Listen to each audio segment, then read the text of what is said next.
Recording started. Perfect. Hi, everybody. Welcome. Welcome to our Agentic Design Jam. So cool to see so many people joining. Please make sure to say hi in the chat. Let us know where you are joining us from today. My name is Sid. I'm the founder of Into Design Systems. If you don't know Into Design Systems, it's a huge AI and design systems conference and community. We just hosted our last AI conference a couple of weeks ago, and yeah, it was really, really cool. I learned a lot of stuff from WhatsApp, Miro, Figma. I'm a designer myself, and I'm building a lot with AI. But what I'm personally missing is seeing how other designers use all of this in production, in their workflow. Because yeah, I'm building a lot of stuff, but it's really difficult to build something together with your team or in production. And that's why we host all of these agentic design jams. And yeah, together with Raquel. Raquel, bom dia. Bom dia, Hello, Raquel. everyone. Good Raquel, morning. we are going Hello. to host this session. Raquel, you presented at our last AI conference, and I learned a lot from you and your team. Basically, now I know how to create plugins with AI and Figma. You shared so many cool hacks and skills and cursor instructions and everything. How was it presenting at the conference? Yeah, hi everyone from across the globe. It was super cool. First of all, the hackathon experience itself, it was really amazing. Like I would never done anything like that. And now I think, okay, now everything is possible using AI. So if you never try anything like it, just give it a try. Like use a bunch of friends or maybe perhaps another future hackathon still, just not putting the pressure on you, but maybe who knows? Yeah, And it was really interesting to then share with people how we did it. Like in 48 hours, people might not believe us, but it's true, we did it. 10 people across the globe, we never knew each other. But by just using Cursor, we just basically built a plugin to solve a big issue, which was swap libraries on Figma. That's pretty much it. Like, okay, let's put it out there, see how it goes. And we even were able to detach components once again into instance, like big dream. And we just find it out in the middle of the process. So when you think you're solving one thing, you can solve multiple with them with AI. So I think you hopefully will be inspired today as well with our two great speakers today. Yeah, and for thank you for sure. having. Yeah. Very welcome. In your other professional life, you work as a design system professional at Nokia, and you're based in Portugal, right? Yes, yes. So Portugal, Cristian Ronaldo, you probably know this name. So yeah, he's based here. He was from here. Yeah, so I'm a lead designer. I work mostly with design systems and more into design operations, and now currently with AI. I really like to make AI, more functional inside of workflows, not just use it just because. And I think events like this really help us to be more productive in that sense, and also the conference itself. It's really amazing. I really recommend people to bought the recordings if they didn't weren't able to join us because it's really useful. It's really mind-blowing of information. Yeah. Nice. Yeah, thank you so much. That was a good pitch. No Yeah, pressure, people. No pressure. You can no see it pressure. later. Yeah, Yeah. today we have two amazing speakers presenting their current AI workflows. We have Pegah and Chris. Before we get started with their sessions, I'd like to highlight that this is a safe space. It's a casual jam. It's very friendly. It's introvert friendly, and we want to support everyone. So please help us make that happen. Be nice to each other in the chat, and let's create a safe space for everyone so we can all learn together no matter our background.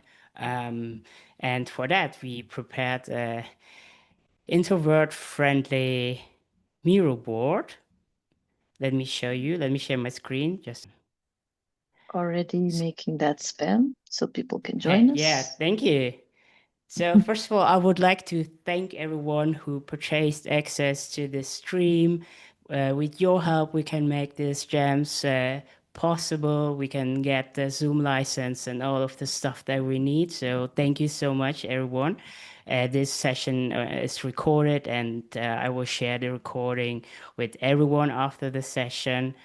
Yeah, feel free to connect with our amazing speakers, Pegah, Chris, and with our hosts. For the agenda, we do a quick intro and then we start the jam. We might go a little bit over time. It's all casual. We don't want to rush and we want our speakers have the chance to show everything they want. So we will look like over their shoulder while they show their current AI workflows and their ideas. And yeah, basically, we would love to know from you what's your experience with AI or agentic design so far. Would you consider yourself like a, don't want to say noob, let's say beginner, or an expert? How about you, Raquel? After the conference, or let's do a before and after. Before the Oh, conference, I would say I was a humble beginner, but after the conference, I can now say that I'm a mead. I'm still humble mead, but I think I'm way more comfortable about all the glossary, just the glossary itself, and seeing it in action. Like what is an MCP, what is a markdown, what is an agent, what's the difference between all of these? I think it's a huge difference in those type of things. So yeah, I totally recommend to basically upgrade yourself on the topic for sure. yeah. Yeah. Same for me. Personally, learned a lot from the Miro team. Big shout out to Andressa and Eddie. It was so cool to see how they use Cloud Code and how they built their MCP. That was really cool. And Yeah. Yeah. we also want to know how the quality is, what you're generating with AI. If a couple of weeks ago, it was landing pages full of purple gradients, and Yeah. everything looked like, don't want to say shit, but not so good. And I have the feeling that it is getting better. So yeah, please Hopefully. vote and let us know. Also, we have a job board. If you're hiring or if you're looking for a job, please feel free to post in the section. We have our networking board. Please feel free to. Yeah, it's so cool to see people leaving their badges. That's so nice. So feel free to connect with each other. And we also want to know what has been the biggest challenge for you with AI so far, so we can create more content for you and hopefully solve some of them. And yeah, the conference we mentioned, you can still get the recordings. Feel free to check out into DesignSystems.com. And the most important section of this whole mural board is this one. This is where you can post your questions, and we would love to encourage you to use the mural board instead of the chat because it's difficult for us in the chat to keep track. So you just take a sticky note and post your question, and our speakers can also come back and answer more questions. All right. Also, we have some resources. Feel free to explore the board on your own. I will stop sharing my screen, and it's time to introduce our first speaker, Pegah, your principal design system architect at Savvas Learning Company. You're joining us from Seattle, and you have an amazing, inspirational talk or session and a really cool idea which will help for sure many design system professionals and designers. Pega, whenever you're ready, let's start your session. Thank you so much, Sil, and thank you to Ragal as well for hosting and having me today. And thanks to everyone for tuning in. As Sil mentioned, I'm a principal design system architect at Savvas. I'm based in Seattle. And this session today is, I would say, beginner friendly. If you have been if you are on the design system team or even a feature design system, viewing like other designers, seeing other designers using AI in their workflows. This is gonna hopefully help you get a sense of how things work, these workflows work today, and how it could work or improve in the future. So yeah, I would start with by saying that lately I've been uh, spending a lot of time thinking about what happens to design system governance and organizational memory inside AI-assisted workflows. So I started exploring this idea and building a prototype with the help of Claude and Cursor. I call it Magnolia. Currently, Magnolia is more of a working experiment shaped through conversations with practitioners and observing some of the workflow shifts already happening around us. So I want to talk through the problem space first, and then show you how Magnolia is trying to explore it. So with that, let me share my screen. Okay. Hopefully you all see this. Yes, looks Yep. good. So far, so good. Okay. Let's start with a workflow that probably feels familiar to all of you. Imagine three people. Maya and Leo are feature designers. Sarah is a system designer, maintaining the design system. So in the pre-AI world, Maya and Leo explored, used the system, adopted components when they needed to, ship and then ship product. Sometimes they made local deviations, slightly like different color, campaign specific overrides. Most of those decisions disappeared after delivery. They either like the best case scenario, they got shared with the design system team in an office hour or like ask questions around it in the Slack. But after a while, they disappear, they get forgotten, right? So in one of the better scenarios, we can say Sarah had visibility to this deviation through linting. So she could see what is off system in the design files, but she usually couldn't see why the decisions happened, whether it's repeated or not, or whether it solved a real product needs, or it was just a more of a preference, an experimentation. So she didn't really have context behind those like deviation or off system decisions, when even if she used linting. So this model pretty much has this caveat, and a result of that was that the whole organization, didn't really learn from those decisions that were locally made by each of these feature designers, and therefore the design system never really evolved based on those practitioners, decisions that they were being made daily. So now let's move on to the current scenario. Let me zoom out a little. So after AI, the world we live in today, AI enters the workflow. So let me introduce to you Nova, the AI agent. Now, Maya and Leo can generate dozens of directions, variation, near finish explorations very quickly. So getting to good enough prototype, like 80% there, like being done by the prototype, is becoming incredibly fast. So now AI and AI agent can produce prototype variations like that. They're very even close to design systems, and they're getting better at following the rules. But something else start happening now. Maya and Leo now spend much more time curating, refining, reconciling, judging, and then owning these decisions. Because these decisions, even if they pick one variation, these decisions are made by AI. You don't know exactly the reasoning until you go through and try to own those, like confirm and own those decisions, maybe make another set of tiny refinements.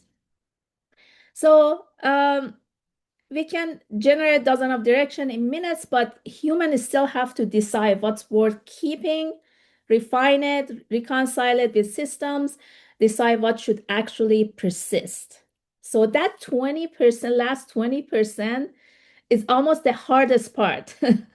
Now, like the generation of an exploration is so much faster than 80%, but that last 20% is the hardest part.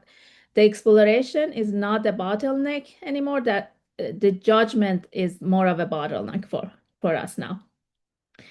And let's say, meanwhile, Sarah is still operating with mostly same governance model, use linting, and then like more like of a static enforcement. So basically checking the file, see if the decision were made based on the system or they're off system, and then the decision, the rules are kind of enforced, you know. It's like a binary situation. It's either following a system or it's not following the system. So basically, we have accelerated production, but we are still operating with this static governance model. So now I want to show you what I'm exploring these days with Magnolia. So this is basically the gap that Magnolia started exploring, not how do we enforce systems, design systems harder, but what happens when organizations start preserving some of the reasoning, precedent, and judgment behind those local decisions. So the shift Magnolia is exploring is from governance as static enforcement to governance as adaptive memory. So in this version of workflow, Nova still accelerate exploration. Leo and Maya still curate, refine, and own decisions. But now the decision they make get captured at the moment they matter, when they are about to leave their files and become real for someone else. By that, I mean like they leave the other. For example, when Leo wants to share his design to the design team, or he's handing off his design to engineers. That moment that those decisions leave their author and move on to the next person who owns them, gets visibility to them, that's the moment that Magnolia, that those decisions can be captured by Magnolia intentionally. So Magnolia is not like watching your decision, it's not like a surveillance tool. It's intentionally triggered, started is the capture plugin. It's started by the designers to capture those decisions. And so this is what happens for the designers, feature designers. They can like start capturing those decisions using Magnolia, which I'll share in a few moments. But then what about Sarah, the design system designer? That her role shifts as well in this world. She's no longer just building and enforcing system through linting reports. She is watching organizational memory being accumulated. So seeing recurring precedents, reading where the system is under pressure and it needs to evolve. So once, let's say Leo and Maya and other designers decide that, okay, I have made this decision and it's captured in Magnolia. Now I decide I want to share it publicly with the org, which becomes those decisions become visible to other designers as well as design system team. So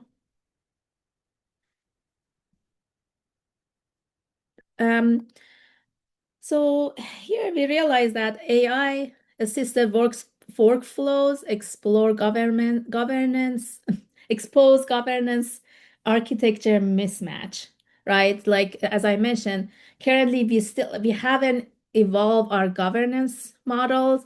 We are still kind of living in that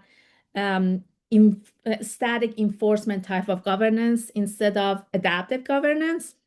And then these AI-assisted workflows are really exposing this the lack of this kind of adaptive governance. So I believe organizations need decision infrastructure to help with the last mile, that 20%, the judgment and the decisions. So with the new model, design systems themselves can evolve in response, not from the top down, but from the patterns of real decisions surfacing across the org. So yeah, instead of detecting, fixing, and forgetting about them, now, with this model, we could detect, decide, preserve, and eventually evolve the system.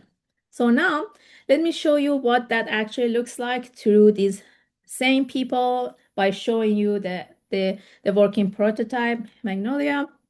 So let me go to here.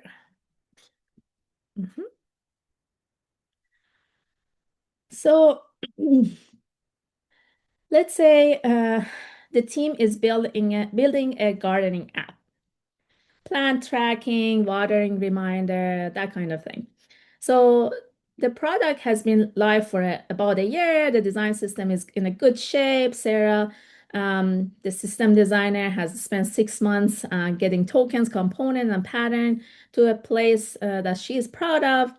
So imagine it's a Tuesday morning. Leo asks Noah to help him generate just 4 variations of activity log screen.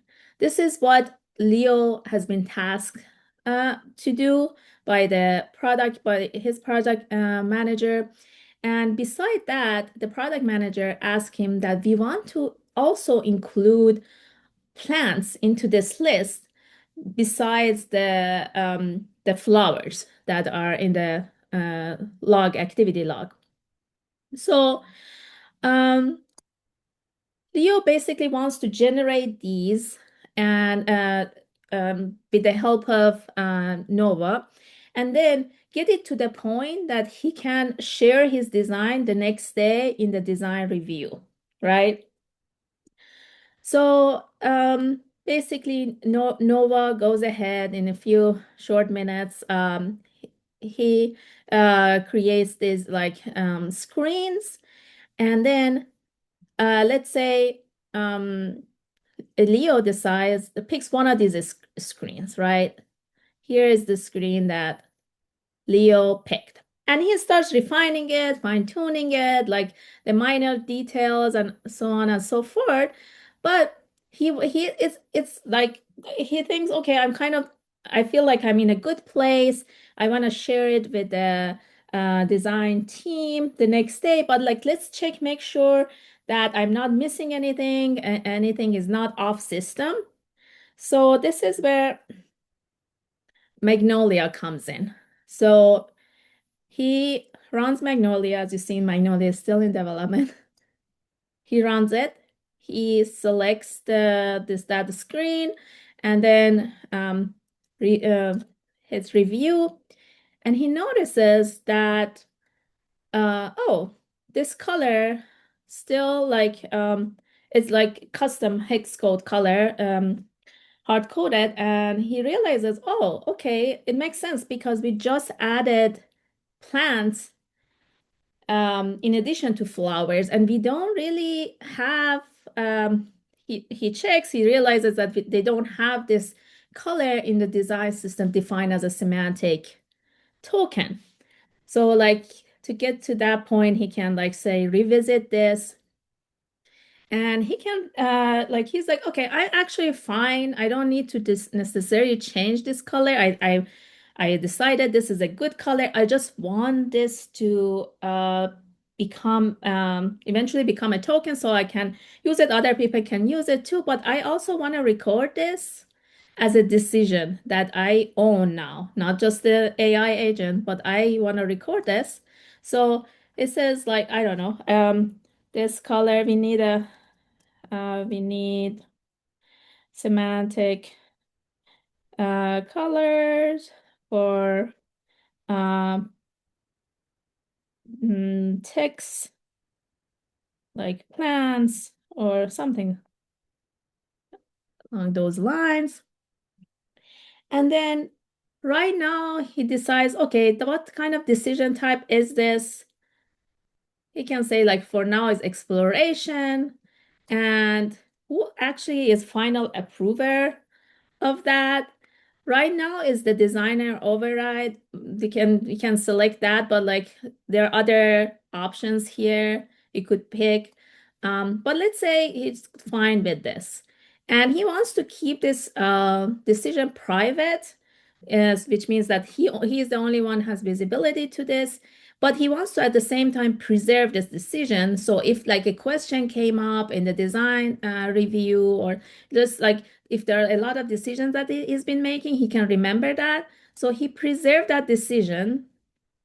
So there's another decision history tab that you see like his decision is like here saved as private draft. So that means that the organization doesn't have a view into this yet. Only Leo is the owner of this decision.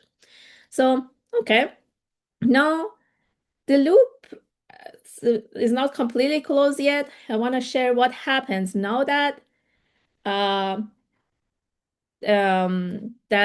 basically he did this.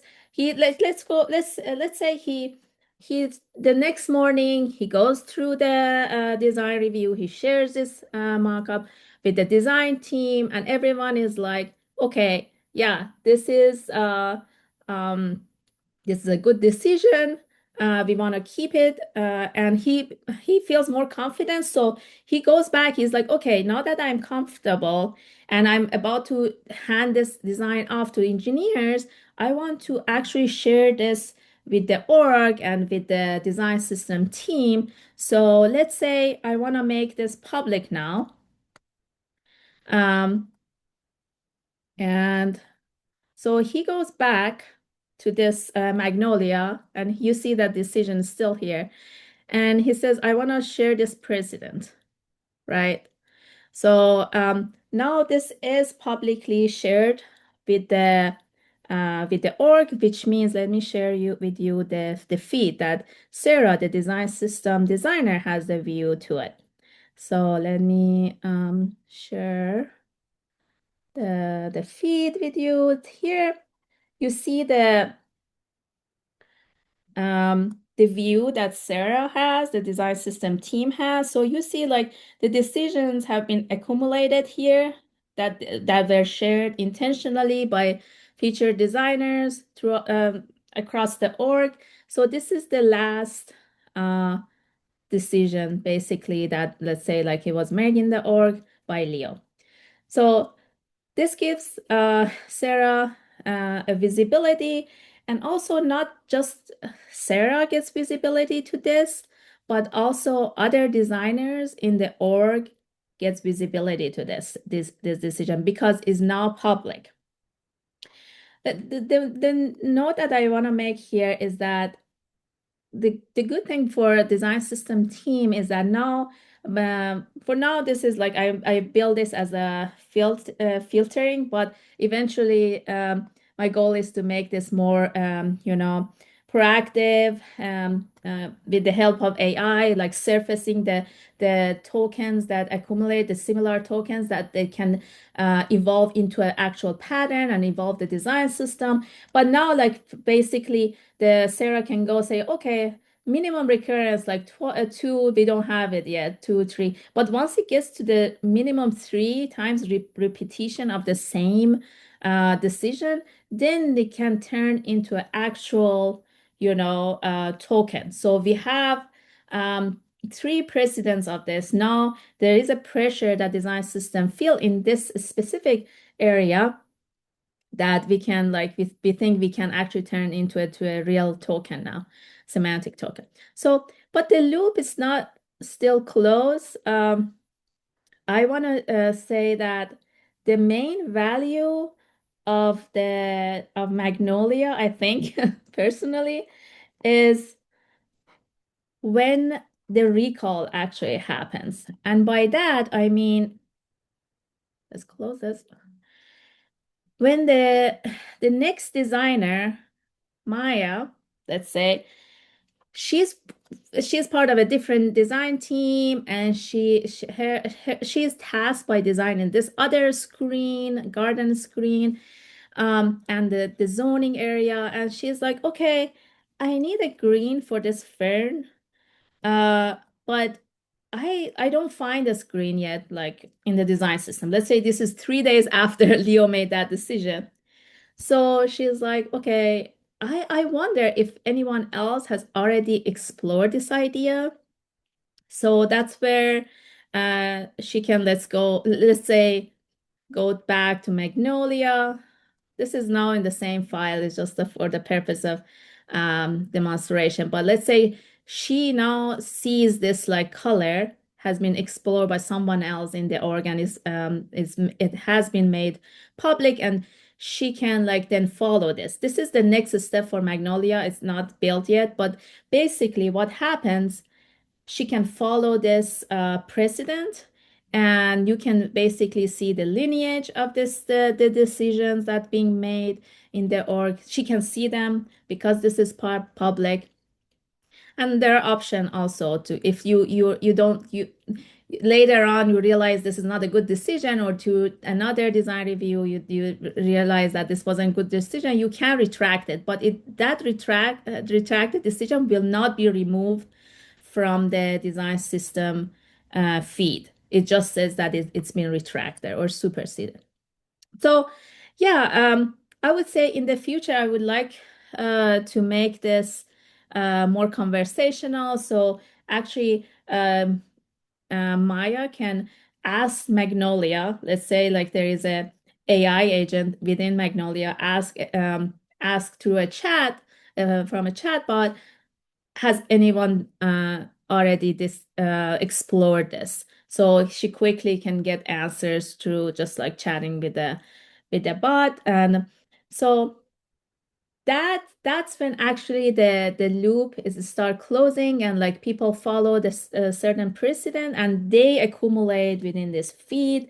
And eventually the organization, the design system can learn and evolve. And that's basically what I mean by adaptive governance versus static governance, which actually allows design system team to evolve the system based on those local decisions.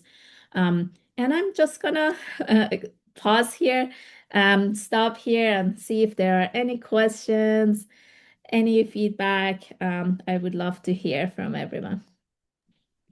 Nice. Thank you so much, Pegah. This was amazing. Very inspirational. So many great ideas. And yeah, you should definitely also own your decisions, your design decisions. You just prompt and they might get lost in the AI chat. And this is so smart. Thank you so Thank you. much. Thank you. Thank you so much. We have a couple of questions, Raquel, right?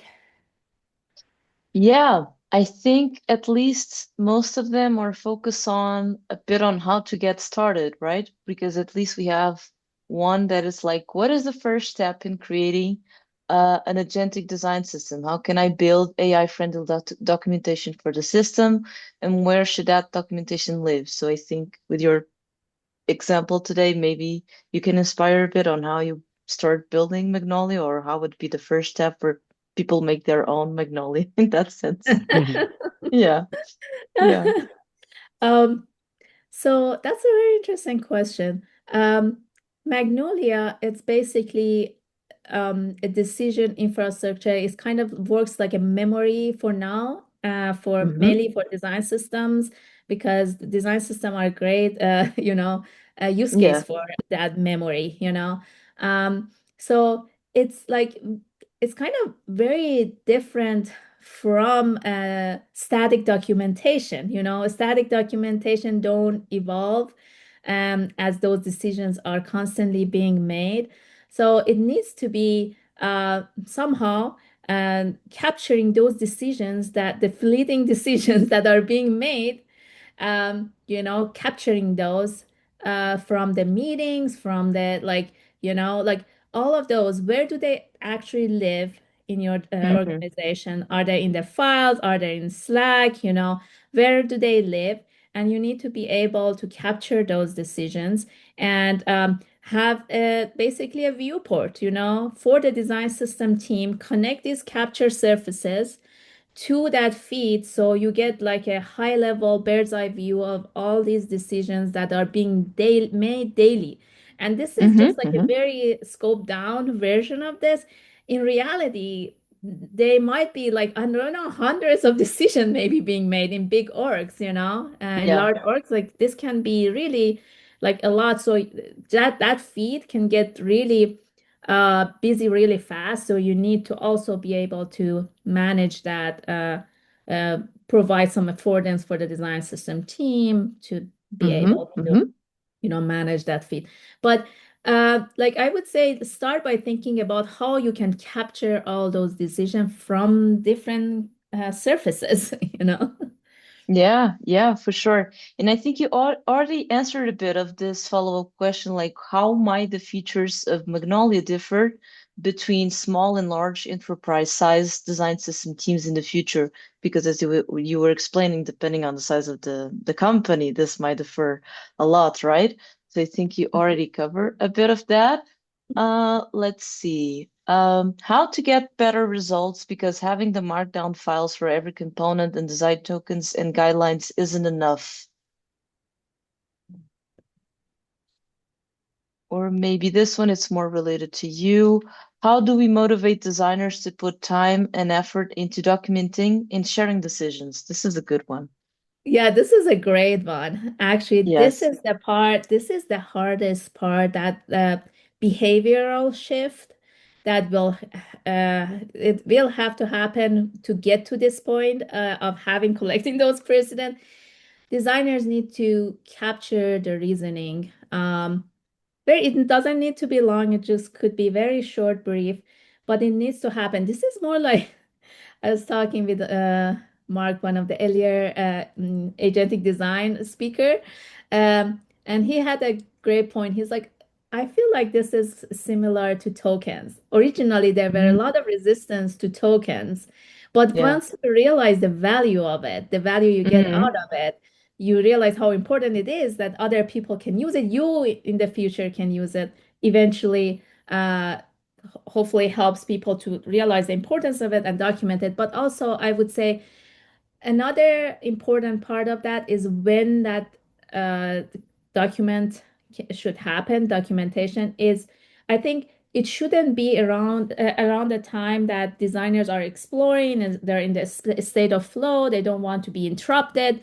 But as I mentioned earlier, it's more natural if it happens right before that design is going to leave their author. So they need to own it, and this becomes Yep. a lot more important as more companies use these AI assisted workflows, and designers have to actually explain the decision that were made by AI, and they may not remember all those tiny decisions that were made by AI, so because they didn't make them originally, so they need to document that. So this is the moment when, before they're sharing their design, before they're handing off their design, it protects them to save the decision even privately, and then if they feel confident, they can share it publicly. Super, super. I totally Nice. agree with you. Totally. Thank you. Thank you so much, Pegah, for this Thank you great so much. session and also for reminding us again how important design systems are, because Yeah. without them, AI will just produce slop. And yeah, thank you so much, Pegah. Really great Thank you so session. much. Awesome. Thank you so much. Thanks, everyone. Thank you so Thank much. you. Please give Pegah a big round of applause in the chat for sharing so much knowledge with us. And now it's time for a second session with Chris. Chris and the cat. Where's the cat? I saw the cat giving you some kisses. Good luck kisses, Chris. Yeah, Yes. he doesn't let me work now. He's sitting here. Come, It's your Neko. emotional support. Oh, So cute. so cute. Okay, go. Chris, you presented at our AI conference and I hosted your session. I was so fascinated to see the first agentic design system because I've been building, design systems or UI kits for a couple of years. I did all of this stuff manually, and you just showed me how to do all of this stuff in a couple of seconds. And this took me weeks before. And yeah, I was so impressed by your work. And now you're back showing us how Claude Code can speak to Figma.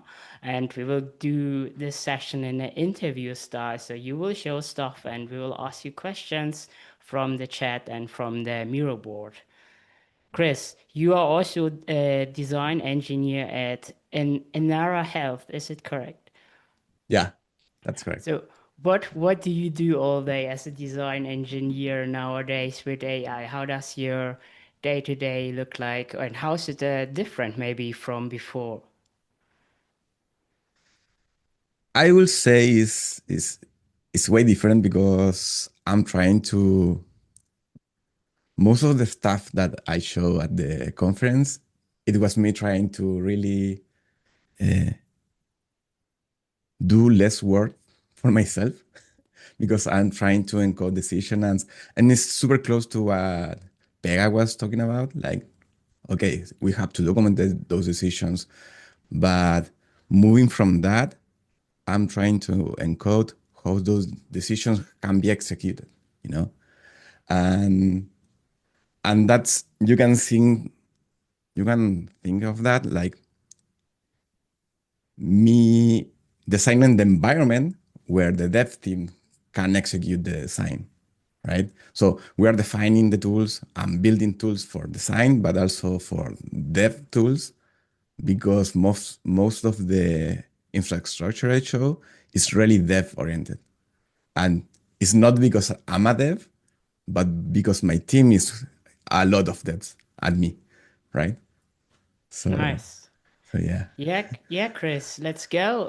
This session Okay. is intermediate to pro level. You might see a lot of terminal windows. If you are a complete beginner, please stick with us. You find a lot of tutorials on YouTube how to install Claude Code and all of Yeah. this. So yeah, just a little warning that we want to keep this intermediate to pro level, and Chris can show his amazing stuff. Let's go.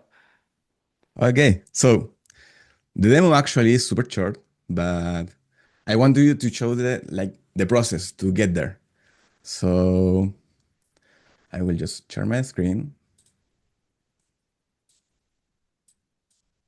Somebody just posted "Vamos, vamos, Chris, Vamos, vamos. vamos." Vamos. Yeah, many friends Argentina. here connected. Yeah, But you are from Chile, right? I'm from Chile. Yeah, I'm from Chile. Vamos, Chile. So okay, so what I showed you on the conference is was like really all the infrastructure to actually build components on the code base. And the design start there. For me at least, on my team, we design and implement directly on the code base. But I had this problem that I need to bring back those components into Figma. So when talking to other designers, they have their different problem. They want to get their designs into the code base as as perfectly as possible, right?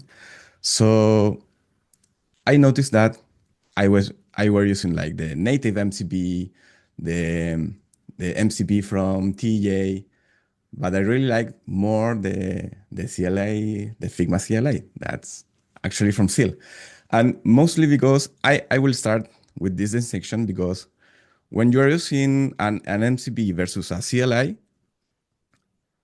um, they will look super like the same. They're just like the same, mostly because that sameness depends on the actually the tools that the MCP or the CLI expose, right? And that's different. Nell is talking about because CLI is going to work directly with the model, right? But when using an MCP, you have two things. because you are asking the agent to go to the MCP, ask a query, and it will give you a response. Based on that response, it will do something. With the CLI, you are using commands. So you are using actually like the tool directly to do something. That's like a difference. The other difference is that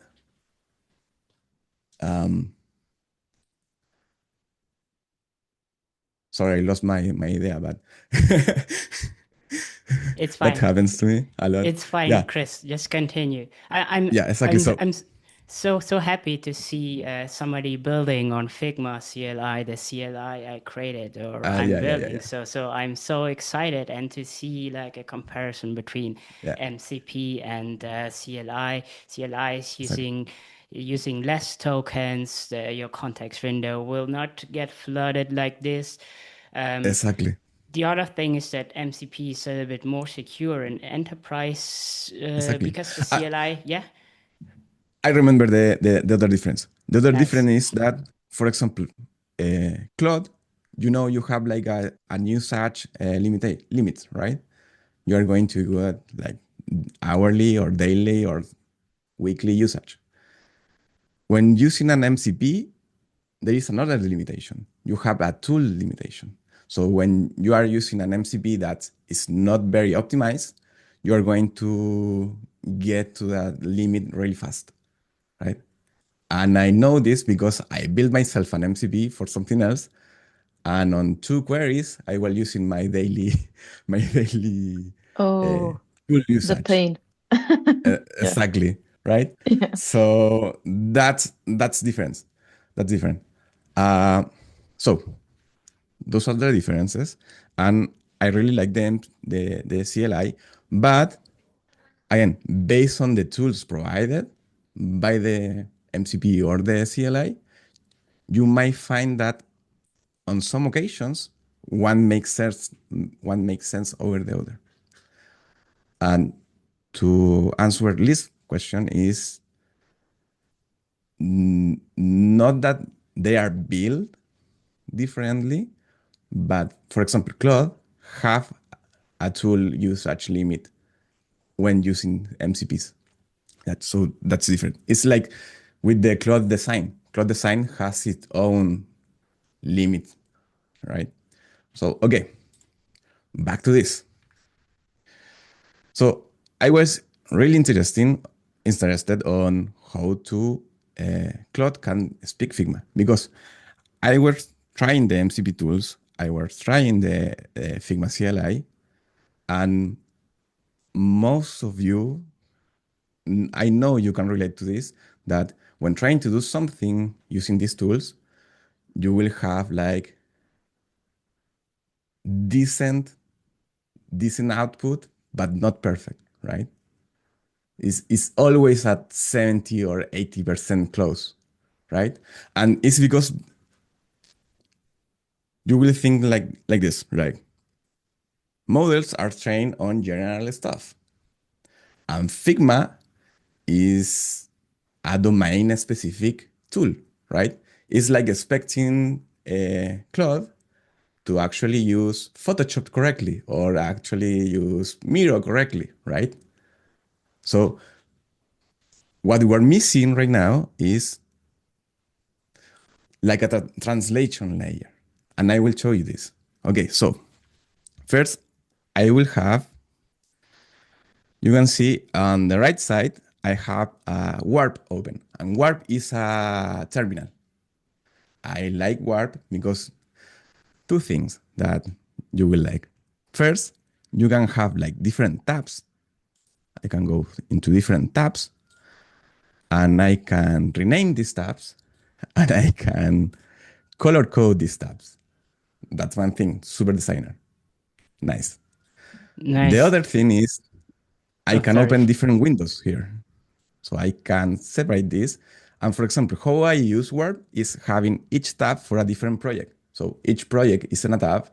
And I can, for example, in this case, I'm using 2 Claude instances here. Are 2 windows for the same project. And I can open another window if I want to run as a local server, for example. Okay? That's what I love warp. And because you can do cd, ls, or whatever command for terminal, but if I want to move from folders, I just click here and I can move into the folders. And this is warp, okay? Okay, so I will create a new page here. So this is tabs 2, and I will rename it as tabs test. I will delete the component. And here on the top window, I will be using the Figma MCP. And on the bottom window, I will be using the Figma CLI. We are not going to compare the speed or the output here because they are actually going to use, or they are going to do different stuff. Okay. So for example, I will go into docs to Figma. Here I'm just selecting a skill I made. On the bottom, I will do Figma component generator. First, let me do this. Start Figma CLI in YOLO mode. And this Claude will just start the Figma CLI. It will just open a new window here. Let me close this. Okay, we're in YOLO mode. We are connected. This connects the daemon. It's super fast, super easy. I will go into my tabs test. Okay, so Figma component generator. And for this, I will need to actually copy the page URL for both. And then I will go into the Enara design system. I will look for the tab components,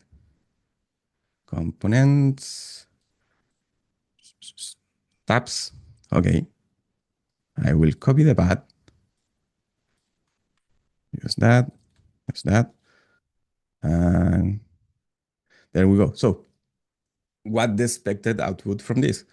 This will create a frame taking the documentation from the code base and will generate it on Figma. And this will generate the components to build the tabs component. Okay. So I just let it work. And this doc to Figma, I haven't published it yet, but if you are looking into,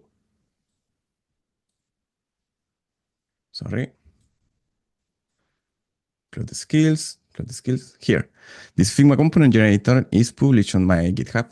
I added into the resources on Miroboard. So you can go here and download it, or you can actually download it from my website.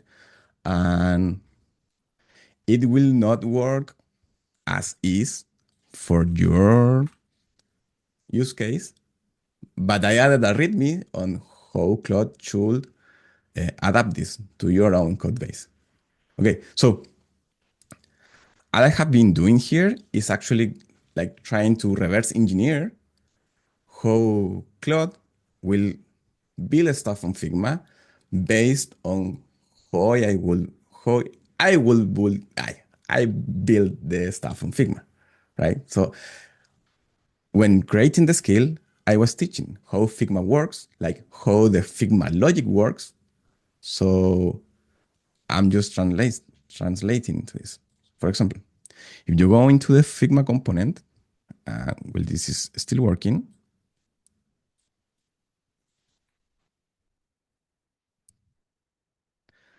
You will know this. Okay, this is actually the skill. And the skill will start checking first what kind of component it is. Based on the code base, it will read the logic of the component. It will read the CSS models for the component. This is React. And it will go into the documentation. It will try to understand based on my rules that I set, and then how I go into, for example, how the Figma plugin API patterns works. Because the translation layer that is missing is that we're exposing tools from the Figma CLI, right? Or the MCP, but these tools expose capabilities. It doesn't expose how it works or how we think on how it works, right? So for example, this Figma plugin API patterns teach, for example, how do we connect? How do we navigate pages inside Figma so we can find components or we can find frames inside Figma? So how I can create a component variant? What are the sizing modes Figma use? Because all that we see is, for example, there is the documentation here. And this is already generated from Figma, I mean, from the code base. And actually, when this skill is done, it doesn't create the components here, or it doesn't insert the components here because it doesn't exist yet. But it will make a frame or an auto layout when I can just drop the proper instance there.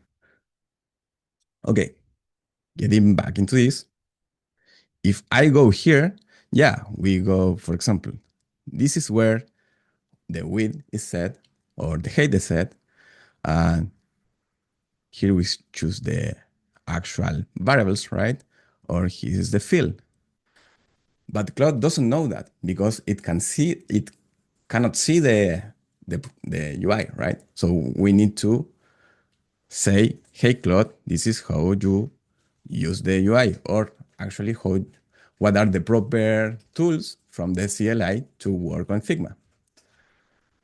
If you go into a reference, for example, I have also a map lookup, and I will teach you later on that. You have like how typography works, because for example, we can do a lot of variables for typography, but typography works different on Figma. They are as text styles, right? So how do I apply text styles, or how do I create text styles so we can use them as variables, as tokens, right? If we go here, we have the references, but we also have rules. Okay, how atomic design works, and how atomic design works, but in Figma, right? So about floating overlays, because a lot of the stuff works different on the code base. For example, a modal or a tooltip, how it renders is different on how we just do it in Figma, because a floating element on Figma is just a frame the same as any other frame. The only difference is how we set it or connect it as a prototype to show as a floating element, right? Or how nested components works. Because, and this is related to the atomic dependencies. For example, if I have a card, I will need some very specific atoms and their proper instances that go into there, right? So, Chris, could you tell us how you created one of these MD files? Like, for example, the atomic one. Did you tell Claude Code to create it, or what would be a good way? For example, and I always give this example, or this is the actual flow. You don't need to tell Claude, hey, create a skill. I want to do this, and the outcome is I mean, task is A and output is B, right?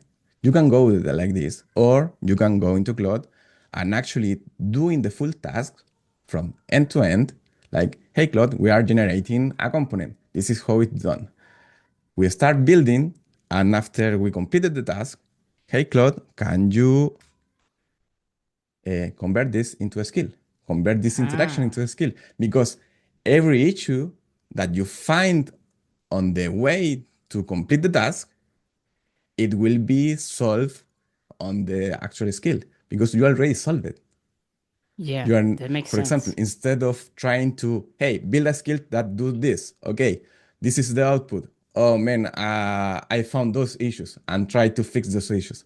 Why just do fix the issues before that, right? Yeah. So you teach Okay, the so machine first. Yeah. exactly. So Yeah, Yeah. that's cool. it build the tab item, and for example, this is the tab item, right? Because on the code base, we need a tab item, then we build the tabs, right?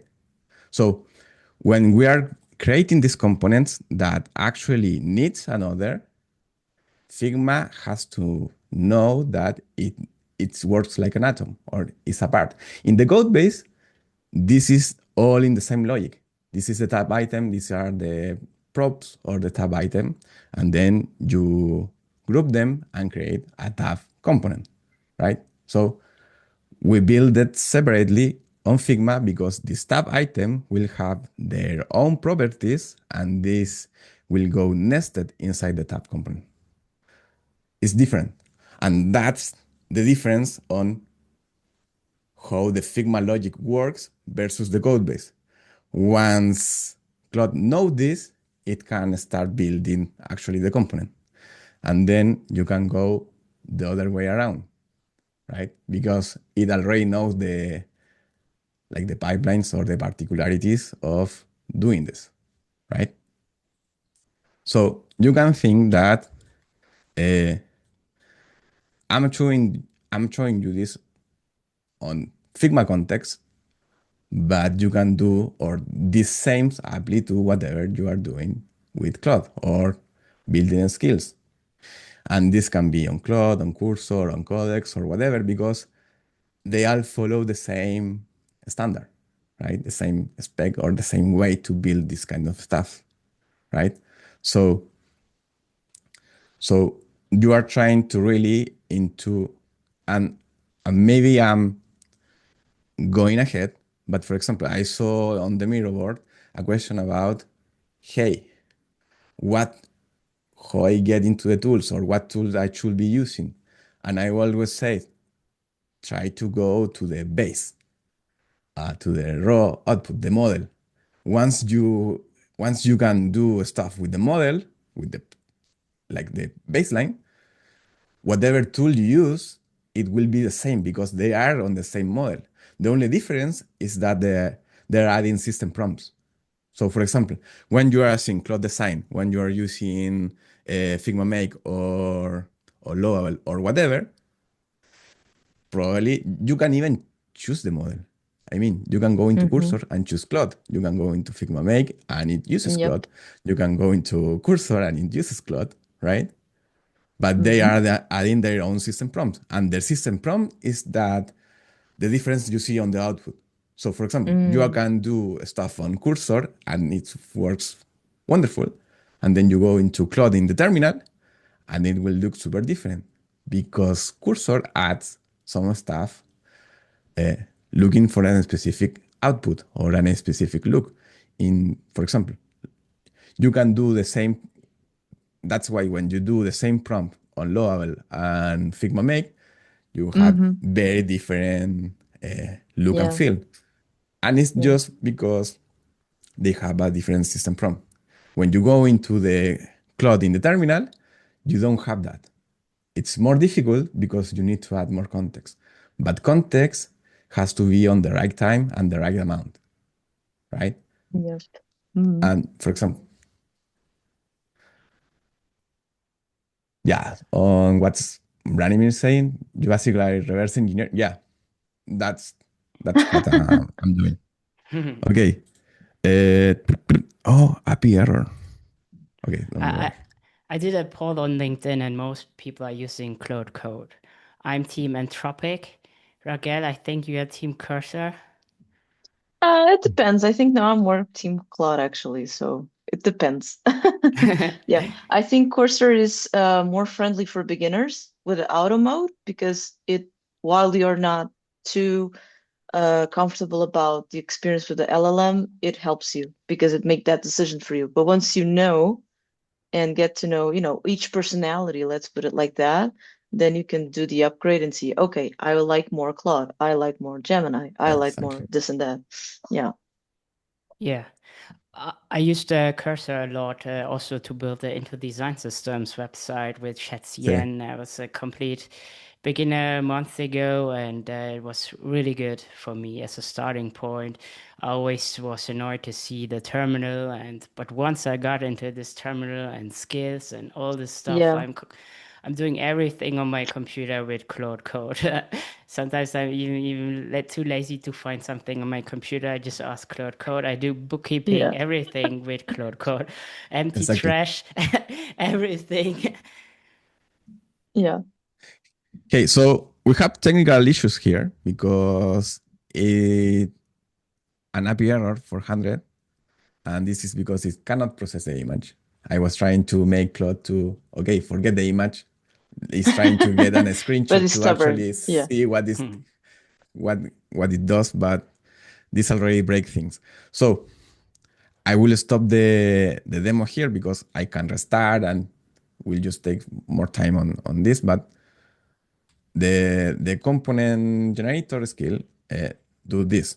But what I was trying actually to more like to show what is possible is like, okay, this is the mindset or this is the proper way to how you can build the skills. And skills are super easy to do, mostly because you, for example, on Claude, you can say, hey, Claude, use the skill creator skill to build a skill. A Yes. lot Yeah. of You skill start there, to be on the but loop.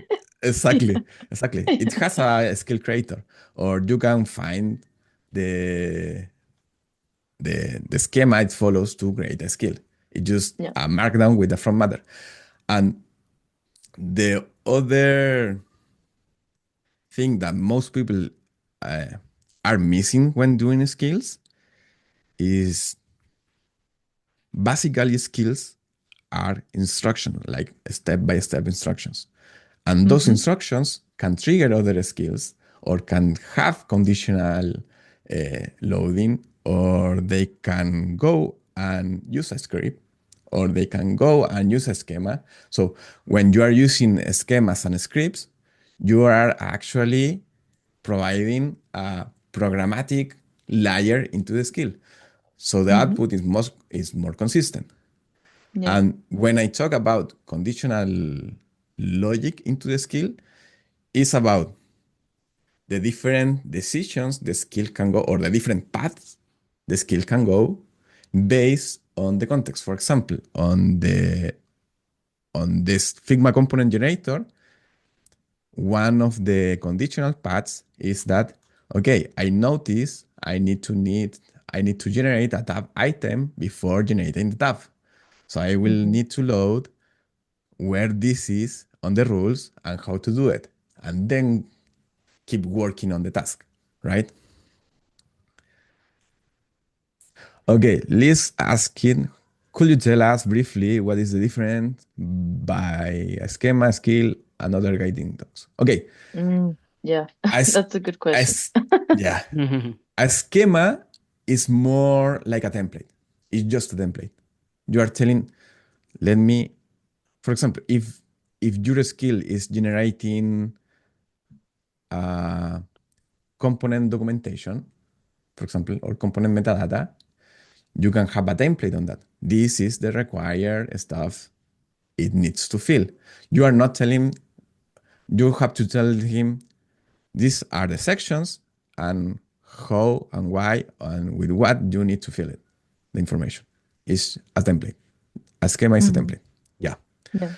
The skill is just the step by step process of doing a task, right? Mm-hmm. So when I'm telling the skill can go and use a schema, it's because if you are generating, for example, the documentation, the skill will need the schema. Okay, I need this first section with the name and description, then an overview, then I will need to test or show the props, then the variants and the usage examples.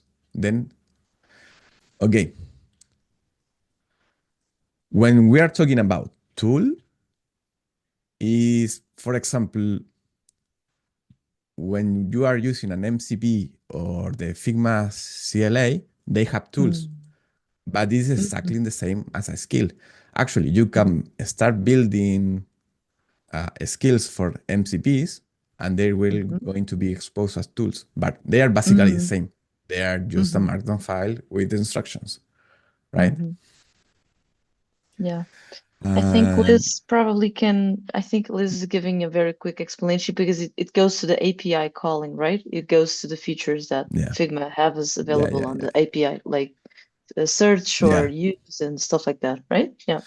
And you have working with Claude, you will have a lot of stuff. Like for example, if I make this is a slash command. Claude will have their own commands, but when you create, for example, global skills, you can use them as commands, right? Yeah. So I was calling, for example, on the example, I was using the Figma component generator, but I was calling it as a slash command, right? And for example, this is something we were talking with Sil, I think yesterday, about, okay, how we can build a knowledge base, or why a knowledge base is different from a skill, right? Okay. Because for example, Yeah.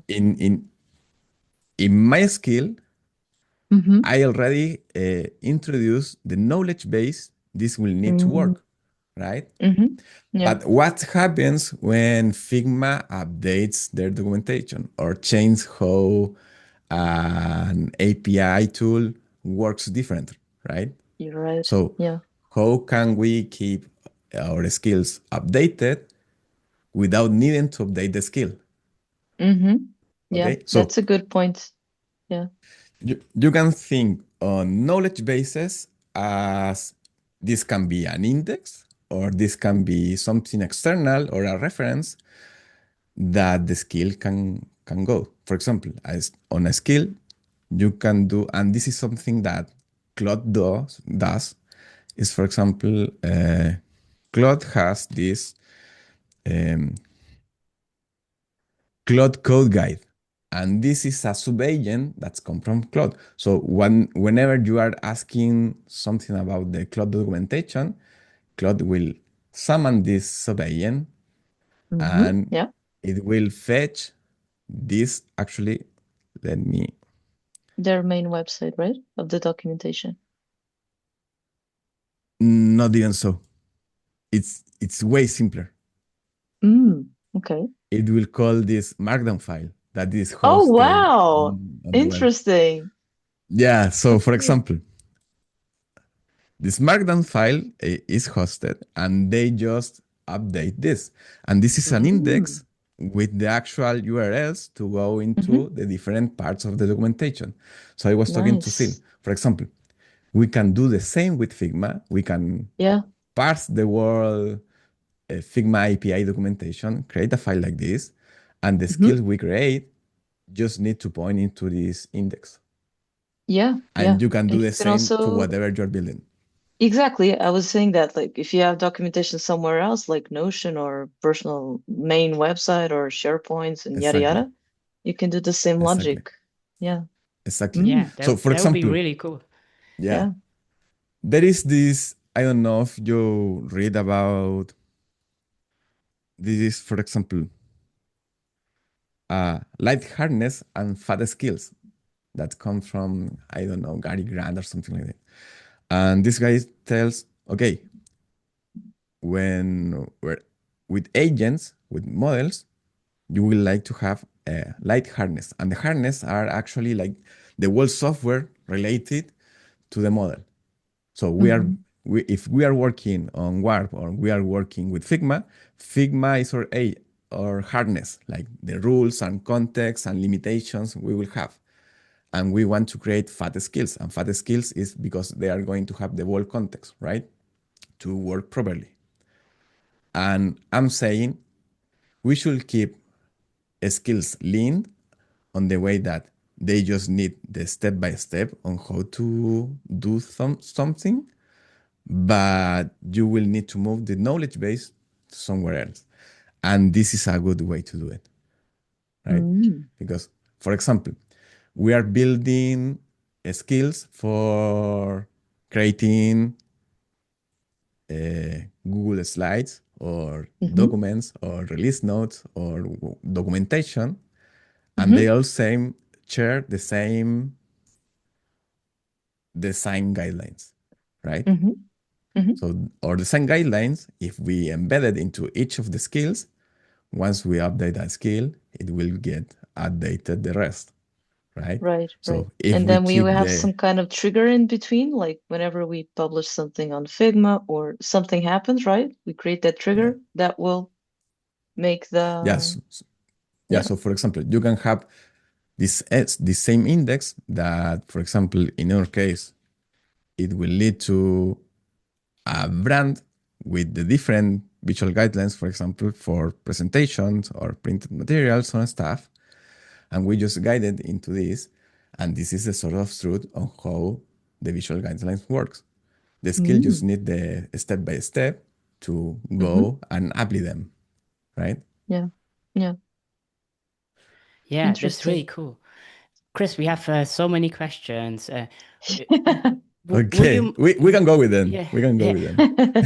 But before we do that, would you mind showing something basic with Figma CLI? Maybe Okay.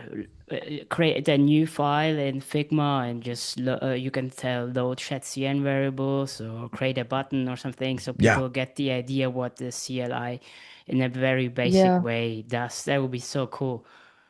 Yeah. Yeah. I have a Let's do follow-up this. question because, and actually I have that question. Can we use the Figma CLI to generate code? It could be a silly question, but just to see if, like, by reading something on Figma, we could Yeah. create. Is it possible? Totally. Okay.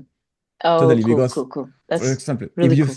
if you think that the tools from the Figma CLI are exposing how the plugin API works, you are just giving the translation layer from, okay, this is made on Figma. How do I translate it into code?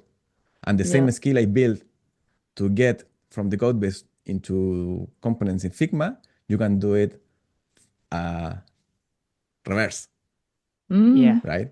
You can do that. Cool. And the magic trick to answer probably 99% of the questions is Yeah, just paste the Figma CLI GitHub link into Claude and ask it, what can it do? Can it do this? How can I Cool. install it? And Yeah. I will paste the link in the chat one more time. And Chris, if you don't mind In yellow showing, mode.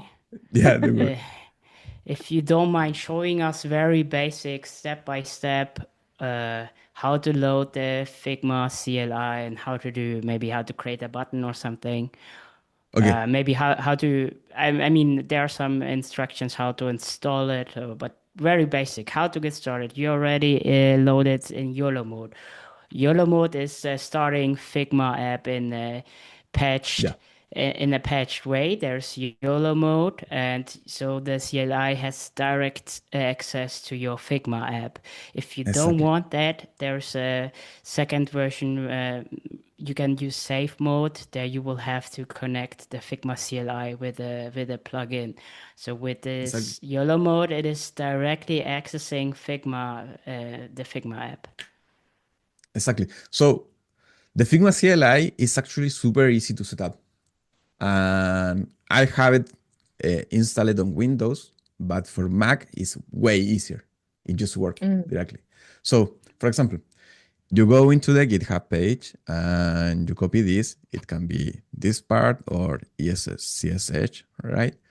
You just clone the repo. You will go, for example, go, I'm in this folder, can be projects, right? Git clone and copy this, enter, and it just install the Figma CLI. Once you have it installed, you can start Claude and say, hey, Claude, help me install this. And it will just do it like super easily.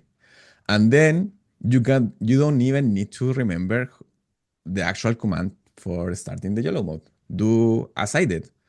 Start Claude and hey, start the Figma CLI in yellow mode. You just need to make sure you are actually on the proper desktop folder, right? Yeah, The folder. it works in any folder for any project. Exactly. And let's try this. So I will give him this page link. So we now have started a Figma CLI in YOLO mode. Yeah. It opens the Figma app and a Figma file. The last Figma file that was open. And in a nutshell, the Figma CLI connects Claude Code to Figma. So you can, in Claude Code, control Figma and automate your work or create components, create variables, and anything you can do basically in Figma. Now we are creating a Figma component with 3 props via the Figma CLI. What do you consider as next? This is just a silly prompt, right? I just tell him, hey, create a Figma component with 3 props, do what you consider as basic, right? And this is the Figma page URL. So I don't even know if this is going to work because I should have been passing the file. So we can do this. This is the Fingers file. crossed. Yeah. Let's see. This is the actual page. So let's try this. Okay, so Figma, a lot of the stuff that does is every element will have its own ID. And Raquel can confirm this because when they were working on the actual plugin, you will try to get the component ID or the variable ID or whatever you can to actually work, right? So it's already generating something. Ooh. I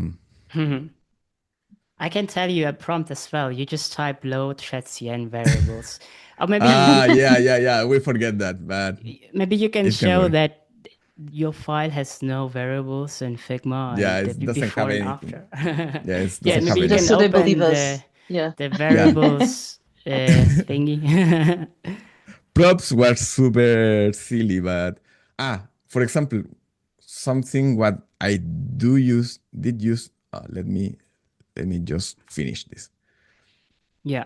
Meanwhile, maybe we can answer a question somebody asked. Can I install this on my work computer? This is directly accessing your Figma app. So I would use it. It is, I mean, what should happen? It's controlling Figma, but if you don't feel comfortable enough installing this on your work computer, then you can use the safe mode. Safe mode is connecting the Figma CLI through a plugin, and the CLI cannot do anything with your Figma app directly. Exactly. Hey, we already created this button and it's named properly. It has the three properties. It has variant, size, and state. And so I can just go here and change, secondary, medium, and hover. Silly prompt. It does just whatever it needs to do. If you need to create something more complex, you just need to, hey, let's create a button. These are the props. These are the variants for these props, right? Because props are that, variants. Okay.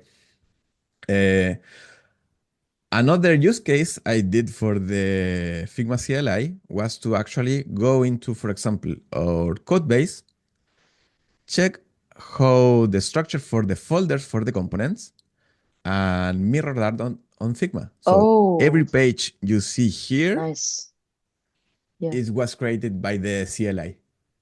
And it was named properly by the CLI.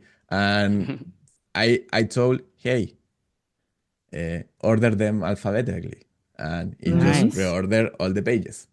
Okay, so I want to show you something here because I did run with Claude this Figma code base parity. And this was before I just start generating components, right? So what did this is, okay, I will go into the code base, I will check all the components, the names, the variants, the props, the token usage, and then compare how the components are built on Figma. So you now have a report on component parity between Figma and codebase, right? So system health on both from both surfaces, right? And you can generate something like this, and you can do the same with the codebase. And I even go into GitHub and say, I use the GitHub CLI and tell Claude, hey, can you go and check all the commits and PRs from the Mm. team on the GitHub code base. And we can Ooh. now, for example, how many commits we have, what is the average time we have from PR Ooh. generated to merge, and we Yeah. have a lot of stuff there. And we can get the issues. And when we start connecting all these sources, we can generate, for example, a design system health dashboard, right? Because we just need to, okay, we can convert this into a schema and create a database. And once we have a database, we're going to start measuring trends, right? Are we improving or not? Are we going faster or not?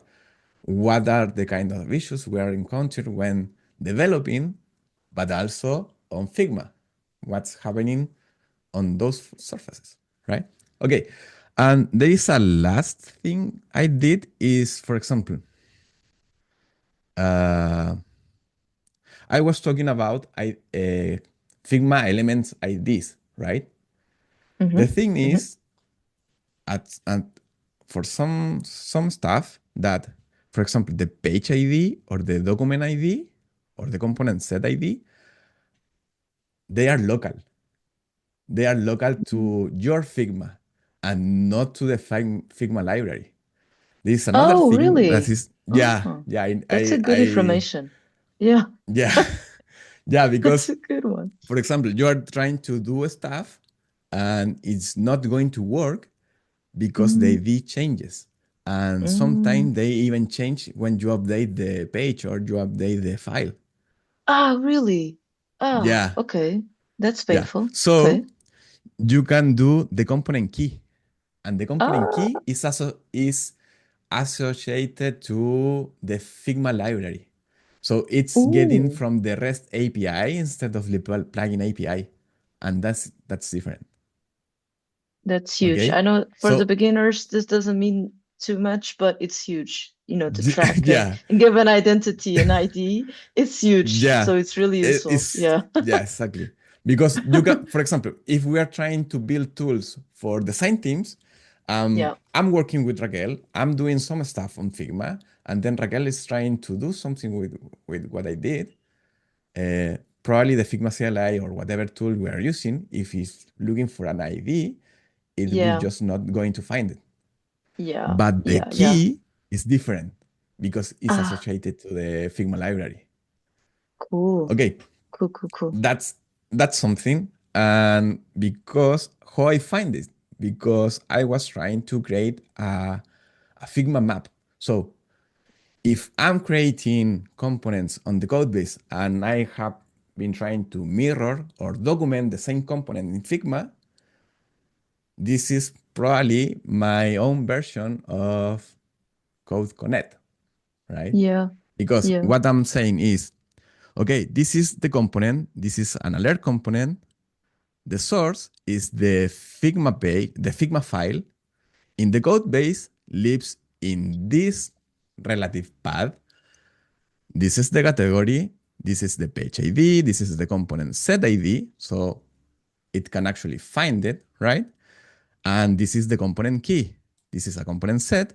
And this component depends on this other component, Ooh, right? super. That So one when depends on.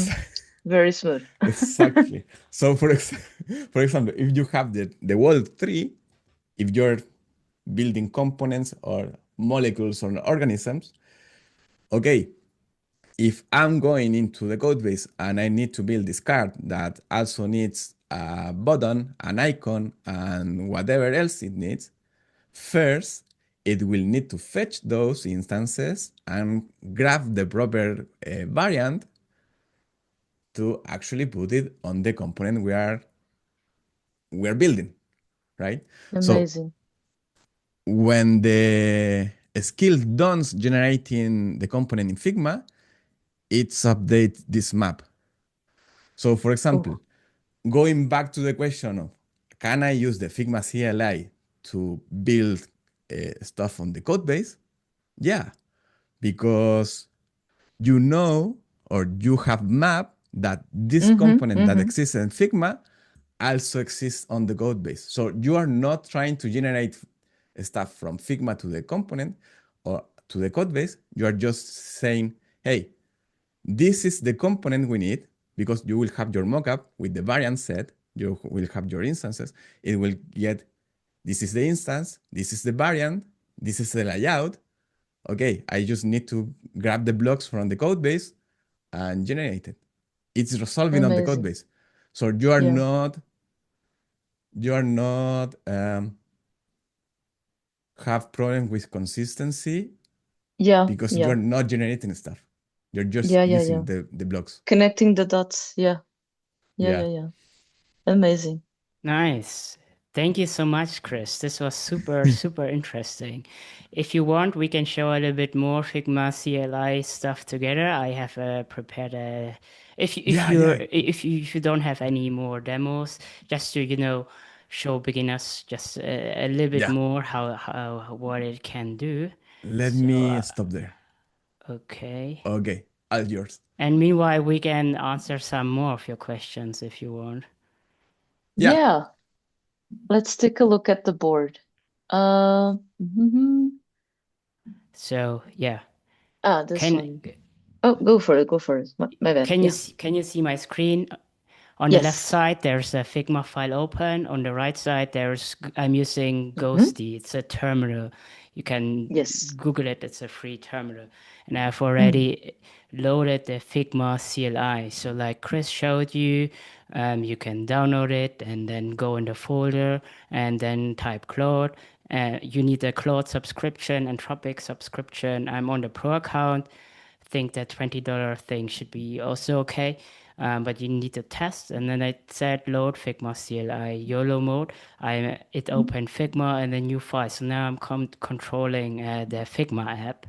And yeah, it can do anything. What should we do? Yes, you can see I don't have any variables. So as a baseline, I added all ShadCN variables to the Figma CLI and a bunch of ShadCN components. So you can, you can try generate stuff with ShadCN. If you don't have any design system, that's a good starting point. So we can say generate all ShadCN variables. Unprepared demo. I hope this all works. Just to give you an idea, and as you can see, it almost instantly loaded all ShadCN variables, because the difference, Oh, the CLI, what a it was CLI so is, quick. yeah, the CLI is executing a bunch of scripts on your computer. It's not Mm-hmm. loading anything from the Yeah. internet. And like Mm. Chris shared, you can create a bunch of skills or, I mean, anything and put it Exactly. in the Figma CLI. What it also can do, maybe you know this awesome MD GitHub repository. Yeah, Chris, with Yeah, yeah, yeah, yeah. there you have so many design MD files, and I think you also created something with it, right, Chris? I want to add something there Yeah. because this is a good workflow to actually start building a base like this. Is CLI is trained or has the context to use ChatCN, right? And ChatCN has this create feature. that you can actually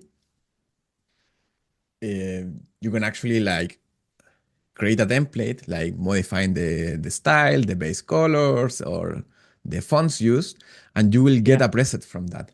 So you can give Claude, hey, let's use the chat CN, but use this preset, and it will create the variables or the CSS that you need with that specific preset. So you're not going just to have the chat CN with the default styles as you Yeah. were using here on these variables, but you can do with that selected preset. And you can say, hey, I don't like the font. Can you change it into this? And if, for example, it's a Google font, you can just paste the Yeah. URL. Yeah, that's so cool. Let's see if it creates a chat CN button in my Figma file. It's still puzzling from something else. I don't know.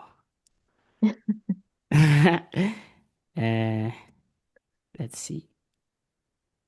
This is the magic of doing And live there's, things. yeah, it has created a bunch of buttons. Ooh, Because I didn't define I want a primary button or Exactly. whatever right, ghost right. button, it has just created the whole ChatCN button set, just like Yeah. that. And the cool thing is that you can load any kind of design MD files. I created a new feature. So for example, you can go to awesome MD file, this GitHub page. I will paste the link afterwards in the chat. And you can just load for example, let's load the Figma design MD file. It should import all the Figma variables. When I use it, it works instantly. Not sure why it's puttering. Yeah,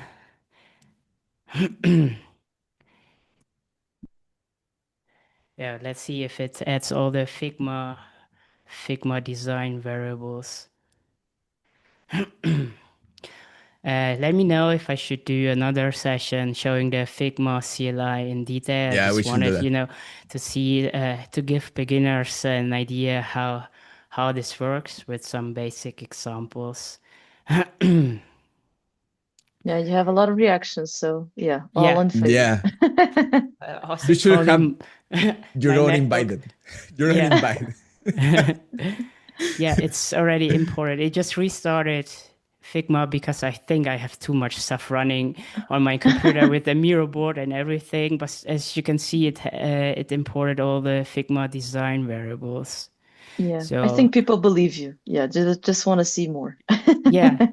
Let's also Yeah, do yeah, it yeah, with yeah. the Miro. Yeah. Yeah, okay, it's fine. We can then say create 4 buttons using the Figma variables, for example. And yeah, the cool thing is that you can use your own design, create your own design MD file. There's a Figma Exactly. plugin for that. And then you can just design with Figma CLI using your own variables and styles. And the Figma CLI also works with local LLMs, but I think that will be too much for today and probably should do Yeah. an own session. And now it has created some buttons in Figma style. All right. Yeah, just wanted to show beginners. Feel free to explore the Figma CLI. Let me know if you have any questions. But honestly, I built this because I was watching this Figma MCP tutorial, and I was too lazy to grab the API key to go to Figma settings, API key, whatever, because you need to put this somewhere in the file. And I asked Claude Code, "Hey, can we build something where I don't need the API key?" And now. Yeah, And because voila. I was too lazy to do one thing, which would have taken 5 minutes. Now I spent like 1 month building Yeah. building another version, a CLI, which is executing scripts on your computer instead of calling MCP and floating your window with context. But yeah, Yeah. I will do a separate session on this. Thank you so much, Yeah. Chris. This was incredible to see a design engineer working with the Figma CLI and so many insights. Thank you so much, everyone, for joining us today. I will share the recording tomorrow. you get an email. Make sure to connect with each other. Use the Miro board. I will post more resources there. And Raquel, thank you so much for hosting with me. How do you Yeah, it was a feel? pleasure. It How was do a you feel? pleasure. Yeah, I Yeah, think the main lesson, even for people that feel that this is too information, as you were sharing your experience, when you don't know what to do with AI, just ask AI constantly, yeah, and eventually he will help you plan, organize all of your ideas. You have the vision, just use AI in steroids, and eventually you will get there. And you find out things that you have never thought before, and Yeah, AI will teach you, and you always constantly be on the loop. So yeah, just ask AI absolutely. how to use AI, and I think that's the main Yeah. message. I think, yeah, This is a hack I learned from Chris. He told me, hey, how he's yeah, using Claude Code. Maybe there's a GitHub repo or something or link. He just pasted in Claude Code and asked, hey, Claude, is there anything we can yes, use from here? yes, exactly. yes, Yeah. yeah, So ask Just AI point to and documentation. yeah, yes, Uh, I will add that just try to do the stuff. For example, the CLI, the CLI can do almost everything that the plugin API and the REST API expose, right? So you will have like a tool that can have the whole Figma plugins in just one because it just do whatever you need. And you can create the yeah, skills for those specific. And you can chain the skills, right? You yeah, can do you don't need to have a skill that do the whole thing, just specific parts because you are at one time doing something, then doing something mm-hmm. else. And when you change them, you have the whole Yeah, pipeline. yeah, And that's it. Just super, explore what is can be yeah. done. Yeah, yes, we are working on the future of design systems and agentic design and AI. This stuff is not easy. So if you feel like, oh my God, this is too much for me as a beginner, please don't worry. This is really some intermediate pro stuff Chris showed today. And also don't leave us a bad rating because we warned you that this is pro stuff. Thank you so much also to Pegah. Learned a lot today. Again, so inspired. Happy to, I will implement a lot of stuff again into the Figma CLI. If you have any feedback, let me know. Connect with each other, with us on LinkedIn. I'm also posting a lot of stuff there. Raquel and Chris too. So Pegah as well. So yeah, see you on LinkedIn and hopefully at the next Into Design Systems Agentic Jam. yes. Thank you all so much. It was a Thank you Bye pleasure. all. all. Bye bye. Happy agentic designing Yes. Exactly. and experimenting. Bye bye. Ciao a todos. Ciao, Ciao. ciao.